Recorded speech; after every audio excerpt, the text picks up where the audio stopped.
11వ అధ్యాయము 32వ శ్లోకంలో అర్జునుడు కృష్ణుడి భయంకర విశ్వరూపం చూసి భయపడి అడుగుతాడు, అసలు మీరెవరు, మీరు చేసే పనులు ఏమిటి అని. అంటే అర్జునుడు కృష్ణుడి మానవ రూపాన్ని చూసి భయపడలేదు, కానీ కృష్ణుడు ధ్యాన ఫలితంగా పొందిన విశ్వశక్తిని, అంటే విశ్వశక్తి వల్ల ఆవిర్భవించిన విశ్వాన్ని తన ఊహలో దర్శించి భయపడ్డాడు అనుకోవాలి. కృష్ణుడు ధ్యానం చేస్తూ చేస్తూ అంతిమ దశ చేరుకొని లక్షణాలతో చూసి తనను తానే విశ్వశక్తి లేదా పరమాత్మ అని గ్రహించిన యోగి.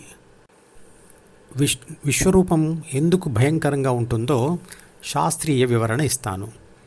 విశ్వంలో ఊహకు అందని కొలతలతో బరువులతో ఉన్న లక్షల గ్రహాల చుట్టూ తిరుగుతున్న చంద్రుళ్ళు, సౌర కుటుంబాలు, అతి చిన్న మరియు అతి పెద్ద సైజులలో ఉన్న సూర్యుళ్ళు లేదా నక్షత్రాలు, మిల్కీవేలు, నెబ్యులాలు, గెలాక్సీలు నిరంతరంగా ఒకదాని చుట్టూ మరొకటి అత్యంత వేగంగా తిరుగుతూ ఉంటాయి. వాటి మధ్య ఉండే దూరాలు భయాన్ని కలిగిస్తాయి. ఒకసారి వాటి సైజులు చూడండి.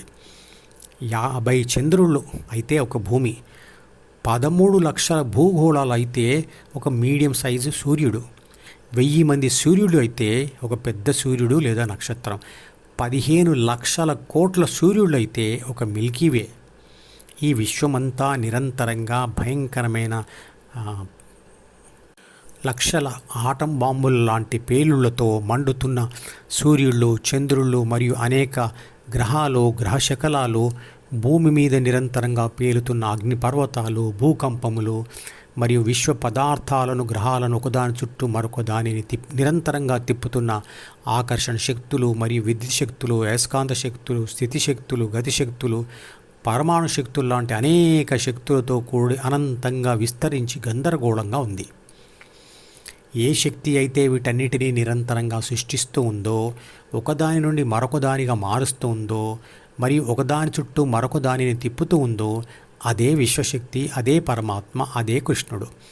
ఇంత విశాలంగా మరియు భయంకరంగా ఉండే విశ్వాన్ని ఊహించుకున్నప్పుడు అర్జునుడికి వచ్చిన అనుమానం, అసలు మీరెవరు, మీరు చేసే పనులు ఏమిటి అని. దానికి జవాబుగా కృష్ణుడు చెప్తాడు, అర్జున, నేను సమస్తాన్ని నాశనం చేసి మళ్ళీ సృష్టించే మహత్తరమైన కాలాన్ని. విశ్వంలోని పదార్థాలు మరియు శక్తులు నా వల్లనే పుడతాయి, నా వల్లనే అవి ఒకదాని నుంచి మరొకటిగా మారతాయి. సైన్స్ కూడా ఇదే చెబుతుంది. ఐన్స్టీన్ యొక్క ఎనర్జీ కన్జర్వేషన్ సిద్ధాంతం మరియు ఎనర్జీ మాస్ ఈక్వాలెన్స్ సిద్ధాంతం మరియు బిగ్ బ్యాంగ్ థియరీ ఇవే విషయాలను ధృవీకరిస్తాయి. ఈ భూమి మీద ఉన్న ప్రతి జీవి కూడా శక్తి మరియు పదార్థాల కలయికతోనే ఏర్పడింది. అవి చస్తూ ఉంటాయి, పుడుతూ ఉంటాయి. నక్షత్రాలకు కూడా చావు మరియు పుట్టుక ఉంది. కాంతి శక్తి సోలార్ ప్యానెల్ మీద పడి విద్యుత్ శక్తిగా మారుతుంది, విద్యుత్ శక్తి అయస్కాంత శక్తిగా మారుతుంది, అయస్కాంత శక్తి పరిధిలో తీగ చుట్టను గతి శక్తితో తిప్పడం వల్ల విద్యుత్ శక్తి పుడుతుంది, ఉష్ణశక్తి వల్ల థర్మోకపుల్లో విద్యుత్ శక్తి పుడుతుంది, స్థితి శక్తి గతి శక్తిగా మారుతుంది.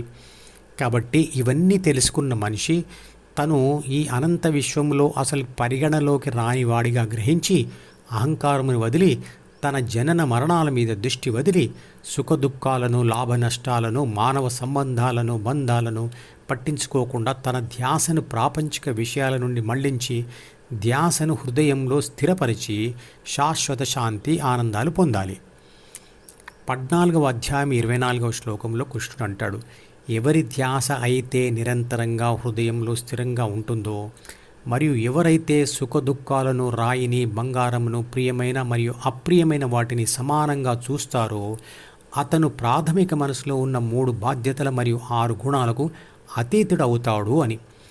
కానీ అలాంటి స్థితి రావడానికి నిరంతర వైరాగ్యంతో ధ్యానం చేయాలి. ఈ ఛానల్కి సబ్స్క్రైబ్ చేస్తే మీకు మాత్రమే క్రమం తప్పకుండా అన్ని వీడియోలు చూసే అవకాశం ఉంటుంది.